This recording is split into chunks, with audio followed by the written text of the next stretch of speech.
Aleluia. Quero convidá-los para meditar agora na palavra de Deus, também como parte do nosso culto evangelho, segundo escreveu Lucas, capítulo de número 18. Lucas, o médico amado, capítulo de número 18. Crer ou não crer, eis a questão. Amém? Crer ou não crer, eis a questão. Vamos tomar como base para esta meditação na palavra de Deus, Lucas capítulo 18. Aleluia. Achou? Achamos? Glória a Deus. A Bíblia diz que quando nos ajuntamos para comer, devemos esperar uns pelos outros. Estamos aqui juntos para comer, verdade? Para comer a palavra. Ô, glória. Então diz assim, a parábola do juiz iníquo. E contou-lhes também uma parábola sobre o dever de orar sempre e nunca desfalecer. Dizendo, havia numa cidade um certo juiz, que nem a Deus temia, nem respeitava o homem. Havia também naquela mesma cidade uma certa viúva, ia ter com ele dizendo, faz-me justiça contra o meu adversário.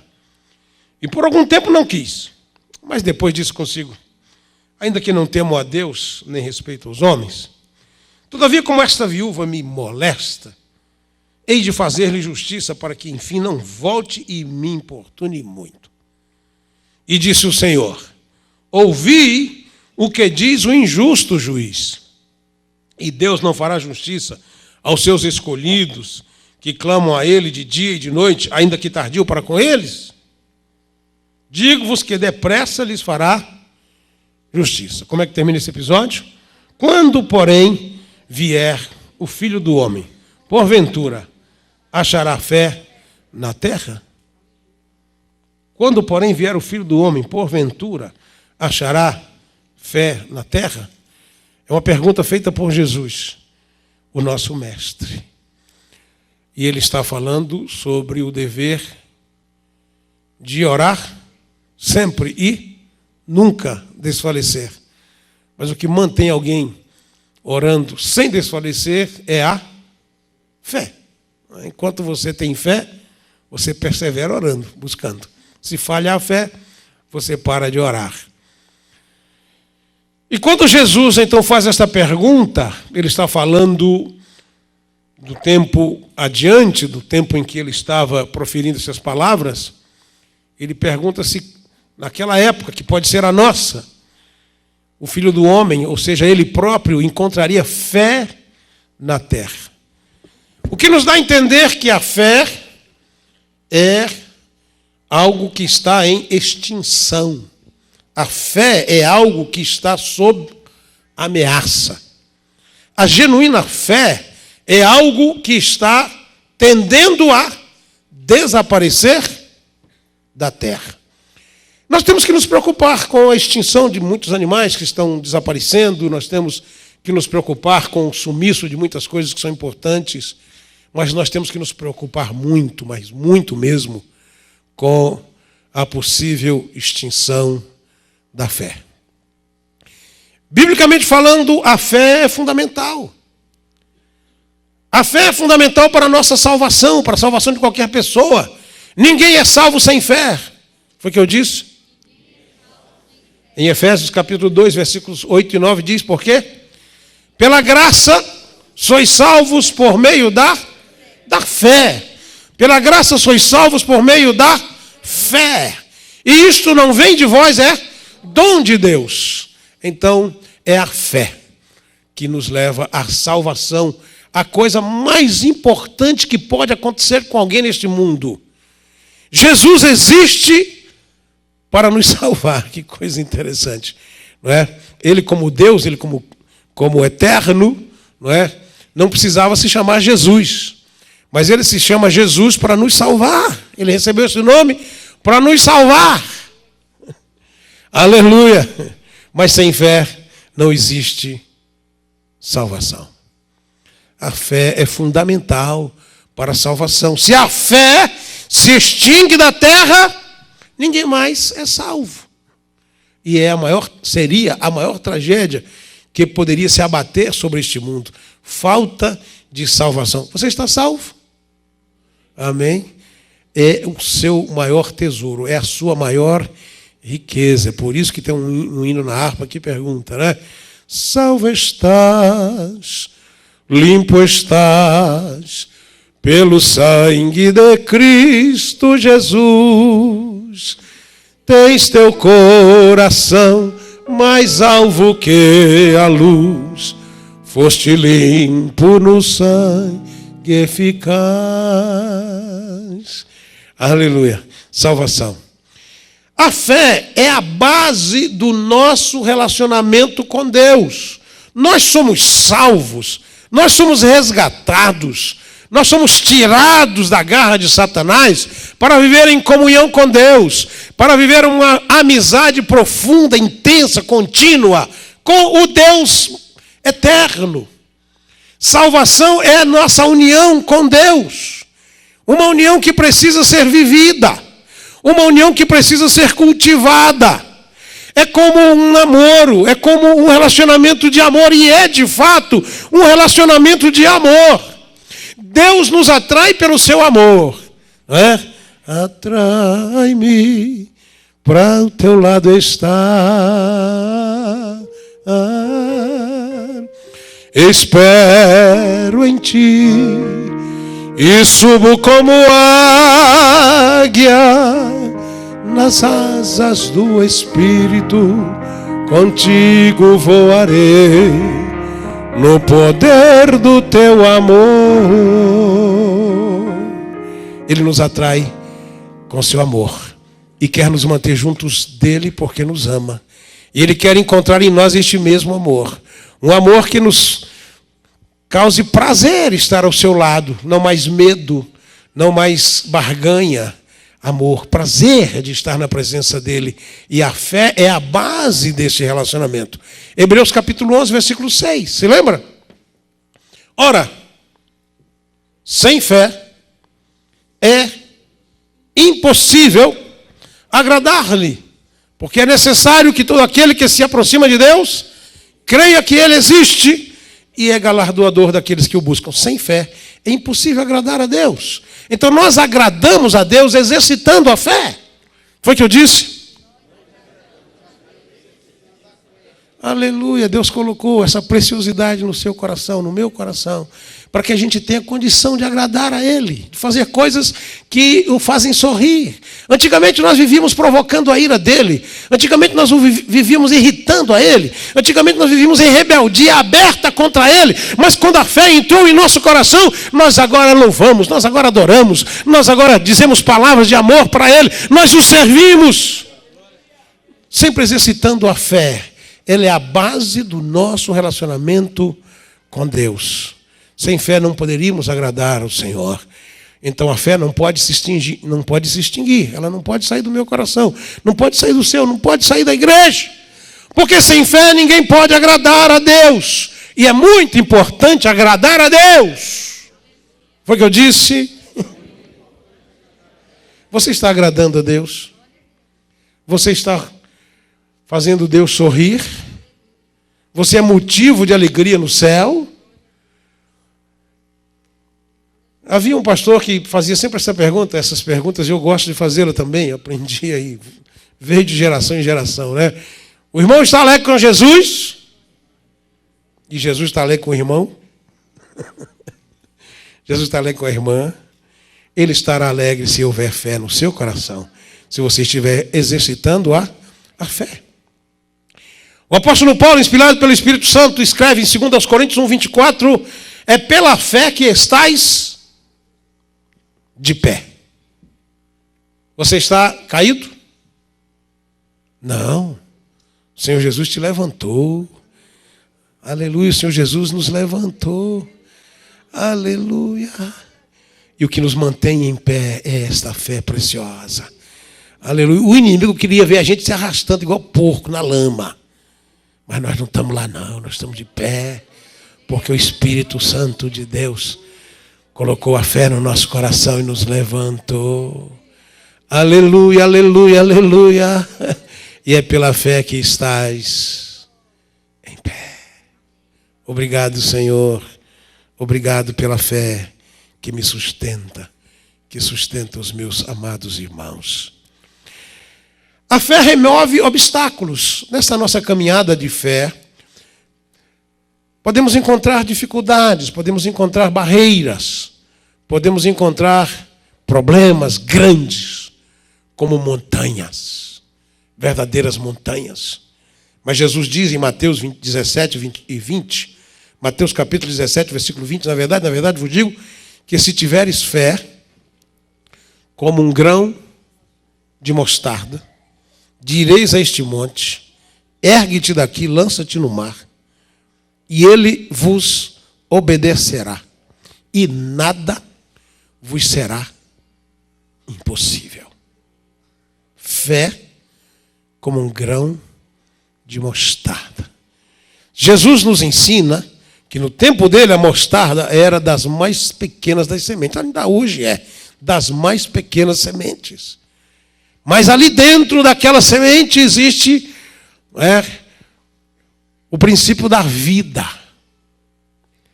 E fé é vida. Foi o que eu disse? Fé é vida. E, meu amado, então sua fé não precisa ser do tamanho de um caroço de abacate, não. Não é? Basta ser do tamanho de um grão de mostarda. O que ela precisa é estar viva. A fé só precisa estar viva. Porque se ela estiver viva, ela estará apoiada na pessoa certa. E a nossa fé precisa sempre estar apoiada em Deus. Arquimedes disse: dê-me uma alavanca e um ponto de apoio e eu movo o mundo. E pela palavra de Deus nós dizemos: com a fé como alavanca, apoiada no Deus verdadeiro, podemos mover o universo inteiro. Aleluia! Glória a Deus! A fé remove obstáculos tremendos. E quantas vezes isso tem acontecido? Quantos e quantos homens e mulheres de Deus às vezes se encontram sem saída. Mas de repente, a fé entra em ação e eles se encontram do outro lado. Oh, glória a Deus! Aleluia! Às vezes Deus os transporta para lá das montanhas e às vezes Deus transporta as montanhas para cá deles. Oh Deus poderoso! Oh Deus glorioso! Aleluia! Eu sempre gosto de falar daquela irmã, não é? Que alguém disse: você é uma mulher que tem uma fé muito grande, não é? Ela disse: não, minha fé é pequenininha. Só que ela está apoiada num Deus tremendo, num Deus muito grande. Aleluia! A fé remove obstáculos. A fé remove montanhas. A fé produz coisas maravilhosas. Foi o que eu disse. Aleluia. Em Marcos, capítulo 11, versículo 24, também um texto bastante citado nosso, não é?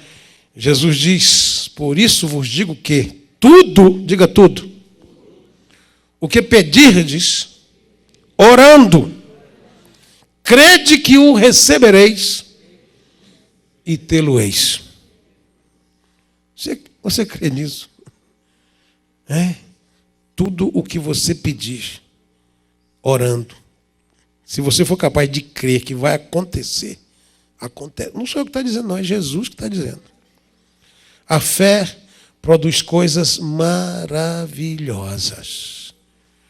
E, queridos, nós estamos aqui por causa do exercício da fé por parte de muitos homens e mulheres de Deus. Às vezes muito simples, extremamente simples, anônimos. E houve um momento que o diabo disse: ah, peguei vocês. E de repente, o reino de Deus passou por cima dele igual uma retroescavadeira, arrebentou com tudo.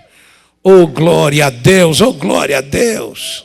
A Bíblia diz de Estevão, se lembra de Estevão? A Bíblia diz que ele era um homem cheio de fé e do Espírito Santo. Cheio de fé e do Espírito Santo.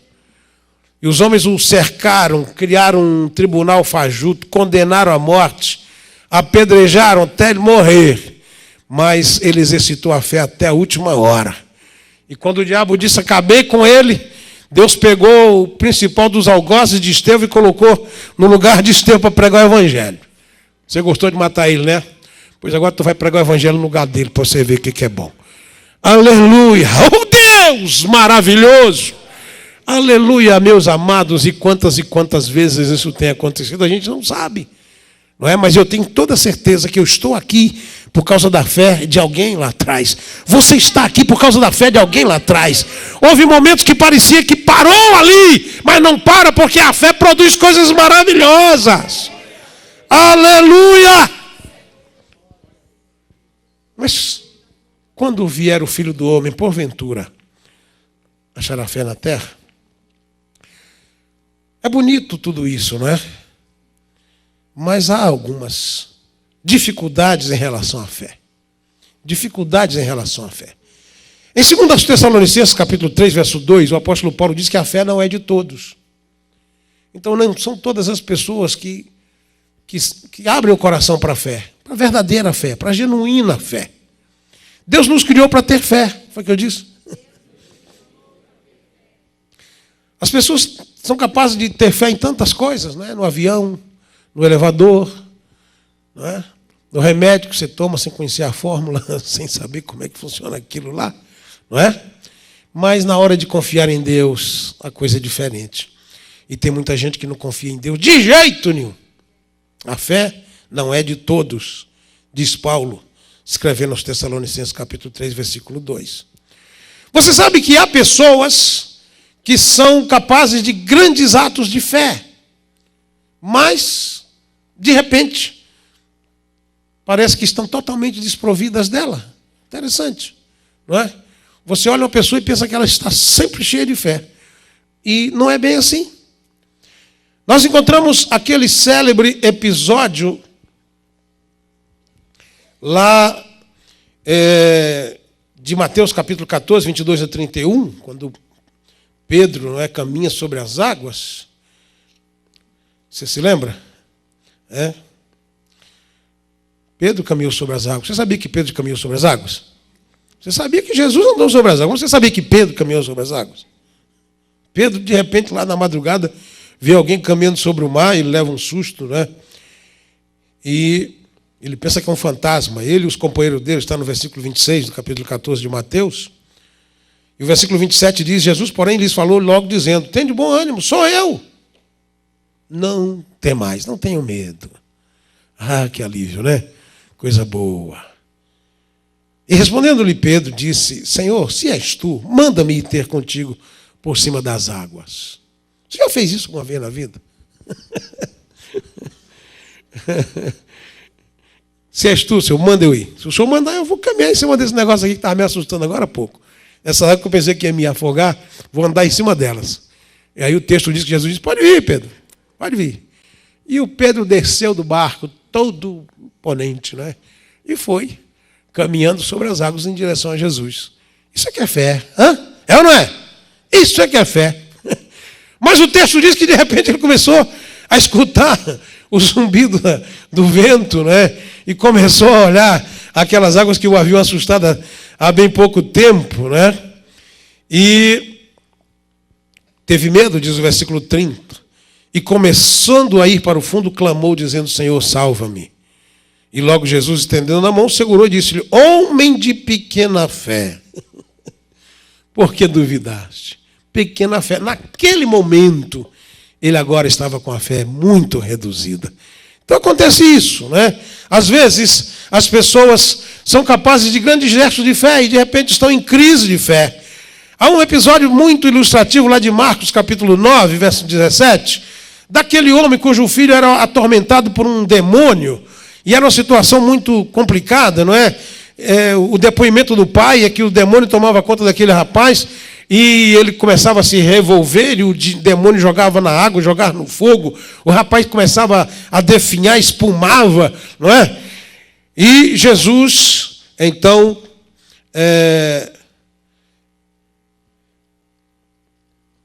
diz a ele, versículo 23, Jesus disse-lhe, se tu podes crer, tudo é possível que crê.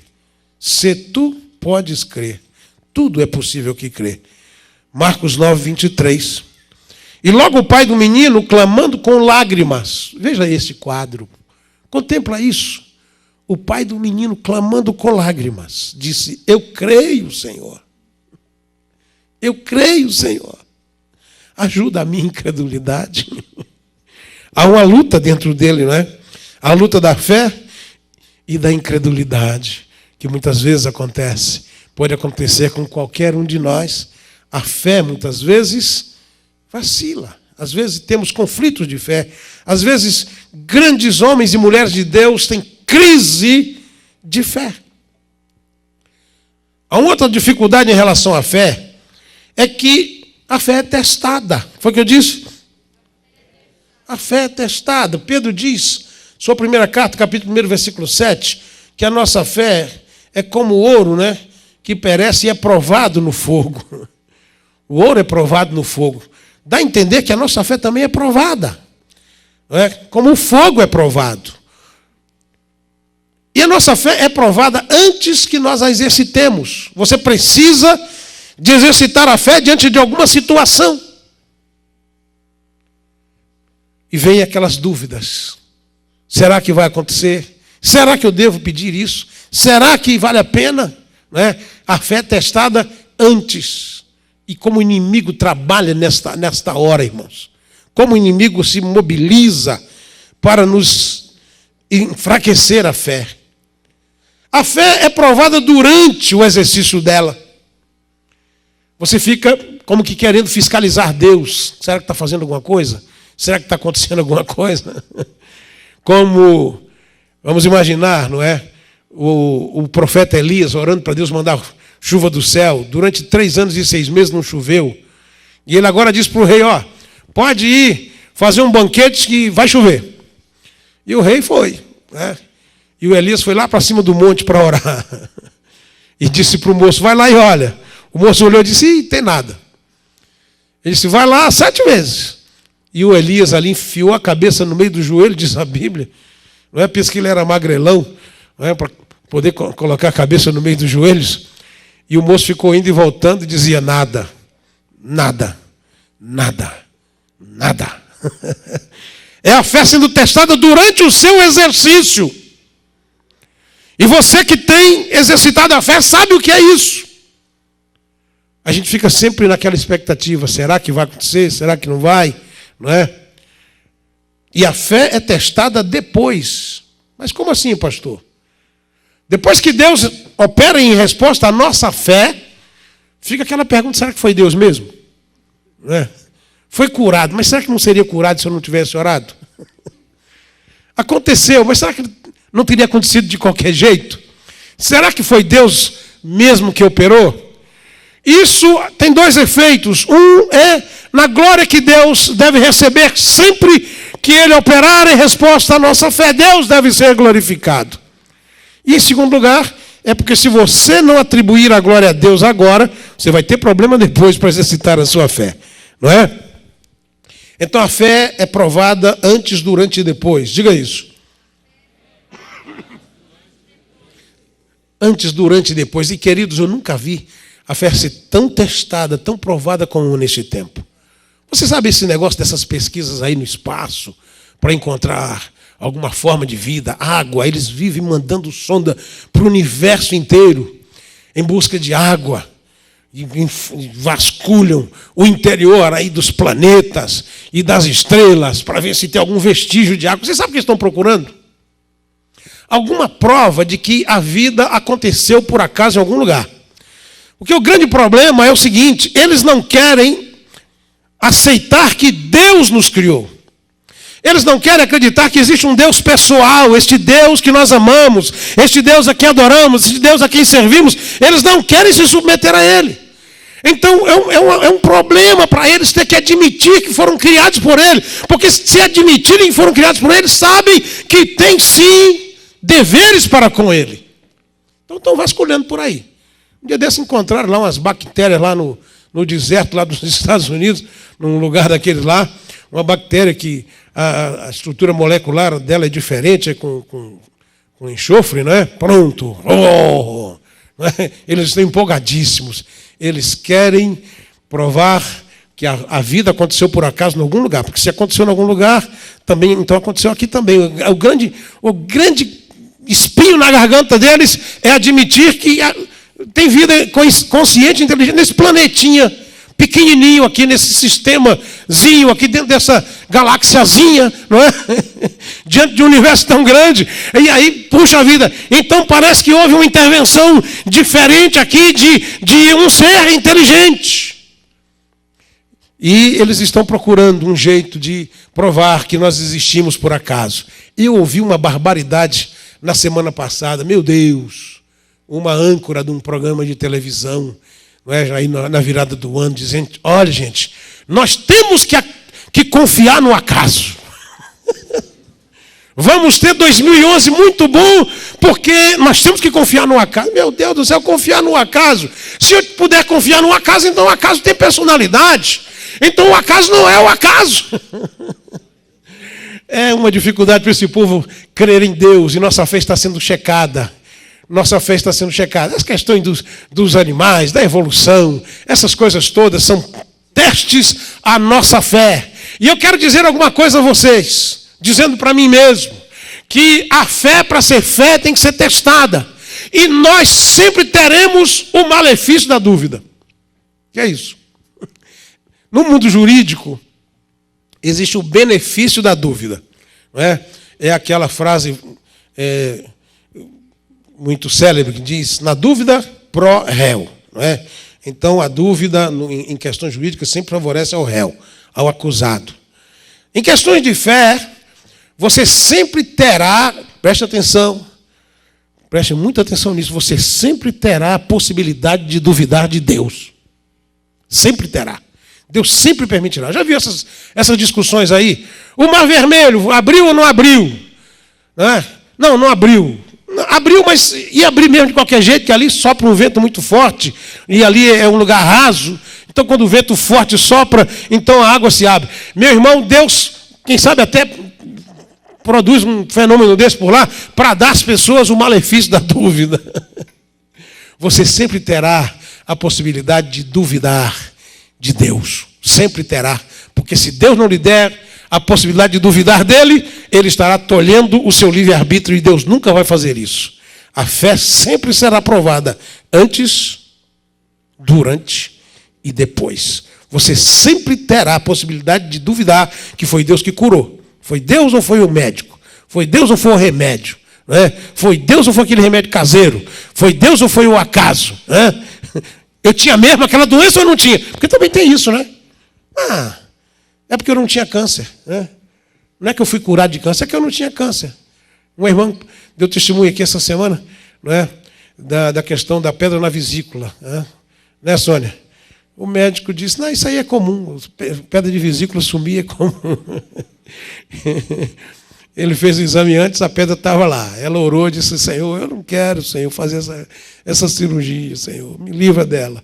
E quando fez o exame de novo, a pedra não estava mais lá. E o médico disse, isso aí é comum, pedra desaparecer. Né, bebê?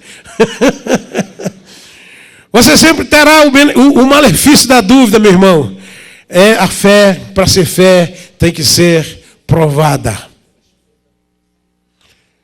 E eu creio que a necessidade de fé decorre de nossa condição pecaminosa. Quando Adão não havia pecado, ele não precisava de fé. Deus estava ali todo dia com ele. Quando nós chegarmos no céu, também não vamos precisar de fé. Estaremos na plena realidade da presença de Deus.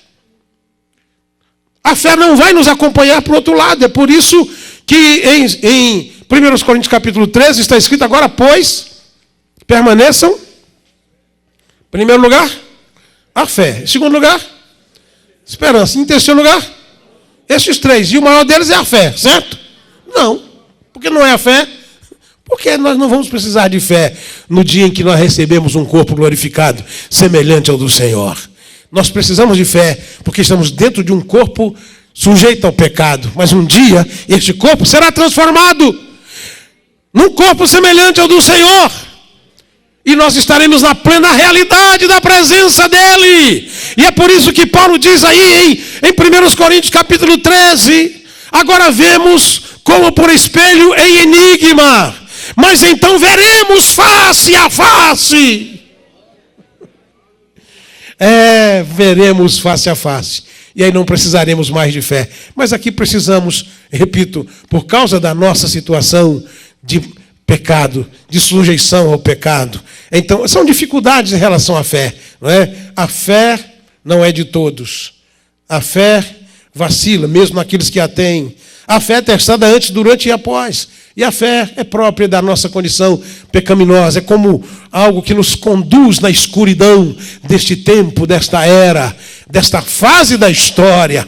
É verdade, amados. E é por isso, talvez, que a fé esteja ameaçada. Mas eu quero, nesta palavra de pregação, neste questionamento, crer ou não crer, eis a questão de fazer algumas recomendações e fazer a mim próprio, não é? Com respeito à fé. Já que nós somos salvos por ela, já que ela é a base do nosso relacionamento com Deus, já que ela nos mantém de pé, não é? Já que ela remove obstáculos, produz coisas maravilhosas, meu irmão, minha irmã, alimente sua fé. A fé é passível de ser alimentada, fortalecida. Aleluia. Nos diz Tiago, no final da sua epístola, edificando-vos sobre a vossa santíssima fé. Edificando-vos sobre a vossa santíssima fé.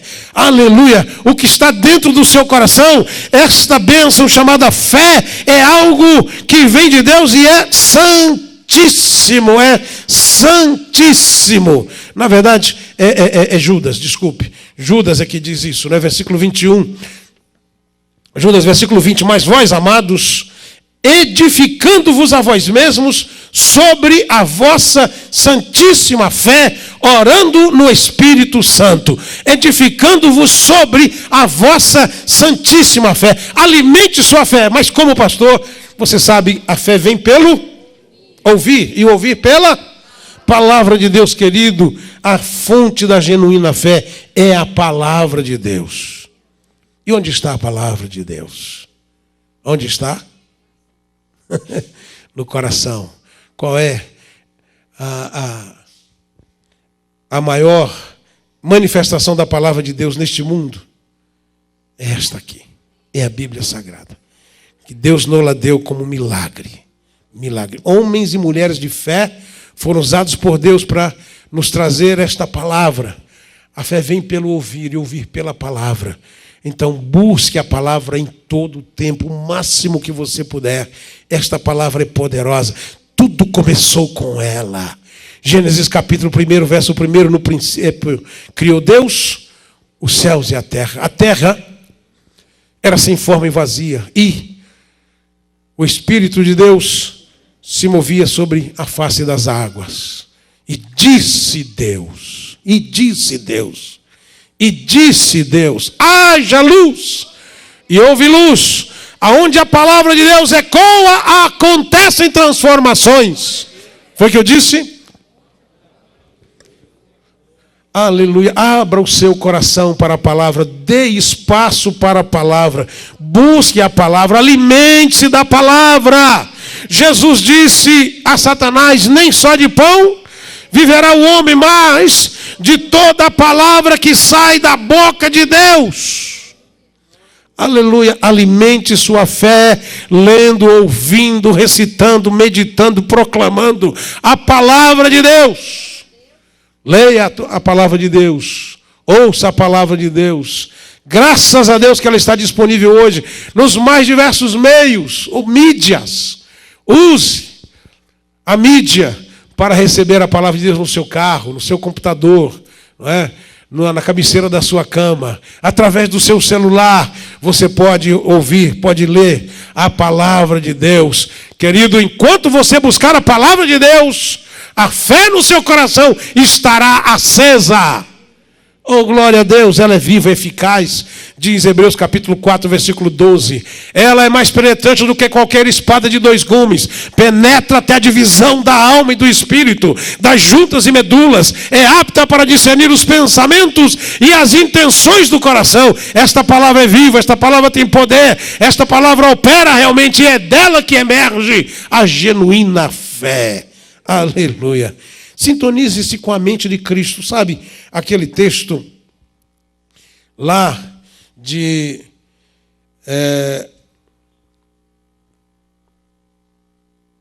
Marcos 11, 24, que diz, quando orardes pedindo alguma coisa a Deus, crede que o recebereis e tê-lo-eis. Como é que você pode pedir uma coisa a Deus crendo que vai acontecer? Imagina aqui. Imagina que alguém fica com raiva de você. E pode ser alguém da igreja mesmo. E diz assim, eu creio que Deus vai te matar. Deus vai te matar. Eu estou crendo aqui. Estou crendo aqui. Deus, mata ele. Deus, fulmina agora. Agora. Você acha que isso vai funcionar? Não vai. Não vai porque você pertence ao Senhor. Então por que não funciona? Porque essa pessoa está em conflito com Deus. Não é? Então, atenção. É lendo a palavra que a gente conhece o coração de Deus. O que foi que eu disse? É lendo a palavra que a gente se sintoniza com a mente de Cristo. Ela própria, a Bíblia Sagrada, nos diz, em 1 Coríntios 12, 16, que nós temos a mente de Cristo. Ele nos deu a mente. Agora, a gente precisa sintonizar esta mente. Né? Tem que fazer a sintonia fina para querer o que Deus quer.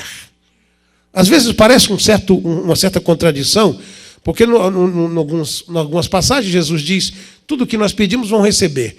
Aí João diz, o que pedir segundo a sua vontade, ele fará. E afinal de contas, tem que pedir segundo a vontade dele aí, e se não for da vontade dele? Meu irmão, se não for da vontade dele, é melhor que não aconteça. Então como é que eu vou pedir se eu não sei qual é a vontade dele? Procure conhecer a vontade de Deus. A Bíblia diz, não sejais nécios, mas entendei qual seja a vontade de Deus. Vamos sintonizar a nossa mente com a mente de Cristo, para querer o que Ele quer e pedir as coisas que são para a glória dEle, para pedir as coisas que irão contribuir para o crescimento do reino dEle. Aleluia! É assim que a coisa funciona. Aleluia!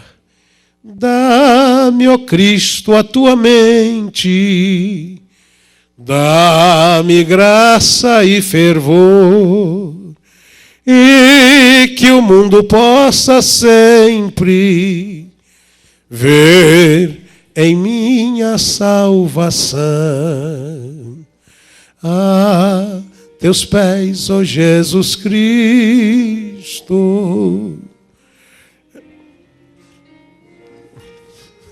eu desfruto teu amor. Em teus olhos a doçura, em teu seio proteção. Dá-me, ó Cristo, a tua mente, dá-me graça e fervor, e que o mundo possa sempre ver em mim a salvação.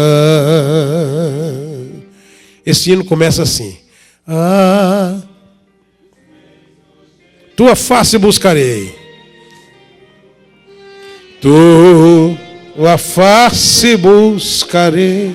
Escutando qual, Maria? Escutando qual, Maria?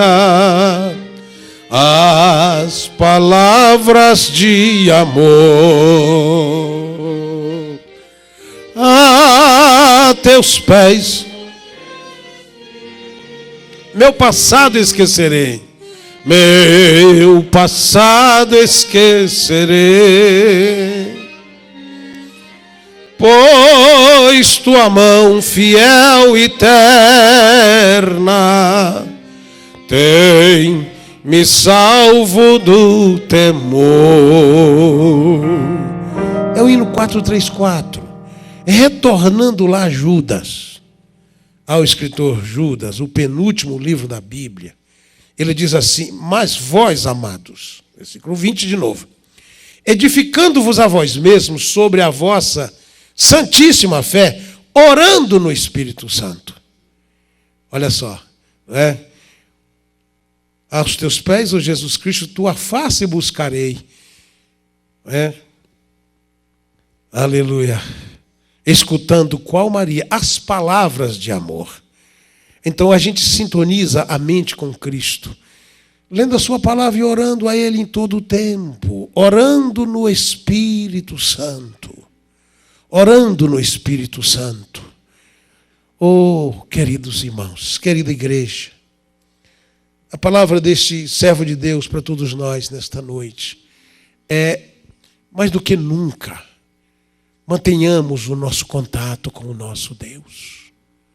O tempo todo orando a Ele. Orando a Ele em casa, orando a Ele no carro, orando a Ele caminhando pelas ruas, orando a Ele enquanto trabalhamos. Porque é um tempo de muita pressão das forças contrárias para nos afastar do Senhor, para nos tirar o contato, para nos desvirtuar a mente, para arrancar de nossa mente o conhecimento de Cristo, para prejudicar a nossa fé. Deus quer fazer coisas tremendas através de você, de suas simples orações. Eu estou vendo uma distorção tremenda da expressão profetizar. Alguém me mandou uma mensagem, me perdoe se estiver aqui. Eu quero profetizar que Deus, nesse ano, vai nos dar isso, nos dar aquilo, etc, etc. Sabe o que as pessoas estão fazendo? Elas estão acreditando que pelo simples fato de pronunciar as coisas, isso é uma profecia. E, amados, profecia não é isso. Profecia é a revelação da vontade de Deus. Profecia é a revelação da vontade de Deus. E eu só posso revelar a vontade de Deus se eu conhecer a vontade de Deus. Deus quer usar-nos como verdadeiros profetas. Mas para ser profeta de Deus, não basta ficar dizendo, estou profetizando, eu profetizo. Não, você quer profetizar? Então sintonize sua mente com Deus. Busque a palavra de Deus. Esteja orando ao Senhor em todo o tempo para conhecer a vontade de Deus. Sobretudo para o crescimento do reino dele. Deus quer estabelecer o seu reino em todos os cantos da terra. Deus quer estabelecer seu reino dentro de todos os corações. Deus quer manifestar a sua glória em todas as famílias. Foi para isso que ele levantou um homem de fé chamado Abraão e disse: em ti serão benditas todas as famílias da terra. Aleluia! Abençoar-te-ei, engrandecerei o teu nome, tu serás uma bênção. Abençoarei os que te abençoarem, amaldiçoarei os que te amaldiçoarem, e em ti serão benditas todas as famílias da terra. Mas isso começa assim: sai da tua terra, do meio da tua parentela, da casa do teu pai, e vai para a terra que eu te mostrarei. Oh Deus, ajuda-nos a entender isto. Aleluia. Oh glória a Deus. Oh glória ao Senhor. Sintonize sua mente com a mente de Cristo. E amados, para terminar, veja as dificuldades e as contestações como estímulos e não como barreiras à sua fé.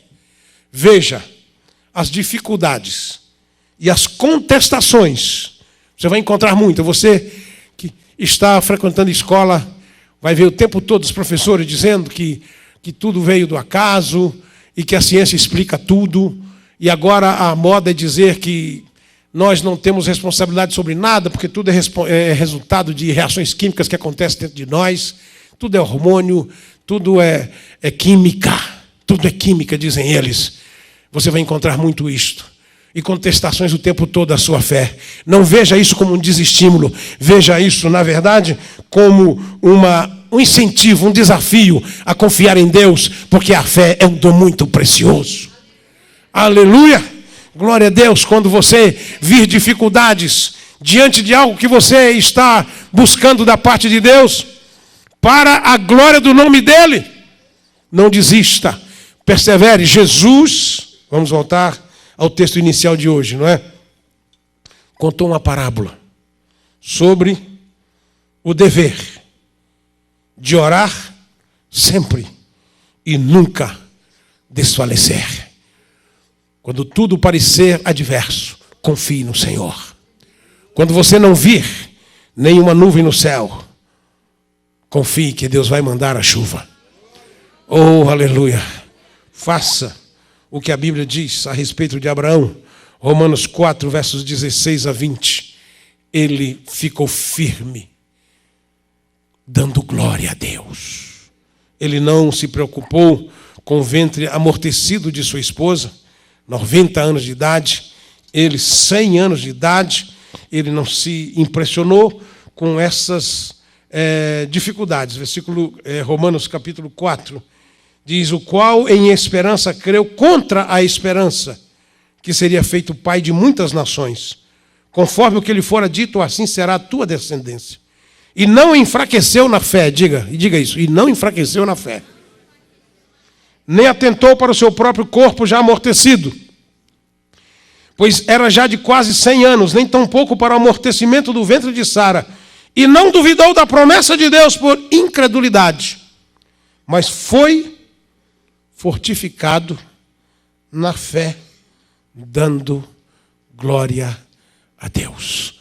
Foi fortificado na fé, dando glória a Deus. Foi fortificado na fé, dando glória a Deus. Foi fortificado na fé, dando glória a Deus. Seja fortificado na fé, dando glória a Deus. Seja fortificado na fé, dando glória a Deus. Sejamos fortificados na fé, dando glória a Deus. Aleluia! Aleluia! Ter fé em Deus é confiar nele. E ele merece a nossa confiança, porque ele já provou isso. Ele provou que merece a nossa confiança quando tomou a forma humana e veio ao mundo para nos arrebatar do poder do pecado.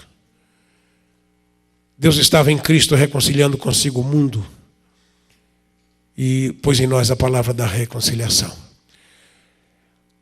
Ali está uma tremenda prova de amor. Ele passou por tudo aquilo por amar a mim e a você. Ele espera encontrar de você, de sua parte, confiança nele. No começo de tudo, para crer que aquela obra realizada por Jesus é suficiente para a sua salvação. Você não precisa esperar a reencarnação. Isso é falta de fé em Deus. Você não precisa esperar purgatório. Aliás, hoje já nem se fala mais nisso, né? Graças a Deus. Porque isso seria falta de fé em Deus. Confie no Senhor que você pode ser completamente restaurado agora. Que seus pecados podem ser perdoados agora. Que o seu nome pode ser escrito no livro da vida agora. Que o Espírito de Deus pode vir para dentro de você agora. Que você pode ser um cidadão do céu agora. Que você pode viver para a glória de Deus a partir de agora. Porque o sacrifício de Jesus é suficiente. Ele pode perfeitamente salvar os que por ele se chegam a Deus. Você quer se aproximar de Jesus pela fé agora? Eu preguei a palavra da fé. E eu penso que se você ainda não tinha recebido Jesus como seu Senhor Salvador, esta palavra está produzindo fé para que você se entregue a Ele nesta noite, neste começo do ano, para viver uma vida de fé, de confiança em Deus, para responder a Jesus: Jesus, se tu vieres agora, tu encontrarás fé no meu coração. Amém? Confiar. Nosso Deus e nosso Pai, neste momento que nós estamos falando da fé, e a Tua palavra fala que foi dada aos santos, foi o Senhor que nos deu, e assim neste momento nós estamos orando para que essa jovem que está fazendo a sua profissão de fé, ajuda ela nesse combate, que agora ela vai entrar em guerra, lutar contra todos os males, mas vai vencer pela fé. E nem só ela, mas todos nós que estamos aqui, nós estamos vencendo e vamos vencer pela fé. Põe a tua bênção agora sobre a tua igreja, aqueles que estão também ao alcance da nossa voz, que neste momento nós pedimos, por este ano que nós estamos começando nele, acrescenta a nossa fé, para que os obstáculos e tudo aquilo que vai fazer a nossa fé desanimar, seja desfeita em nome de Jesus, em nome de Jesus, em nome de Jesus. Amém, amém.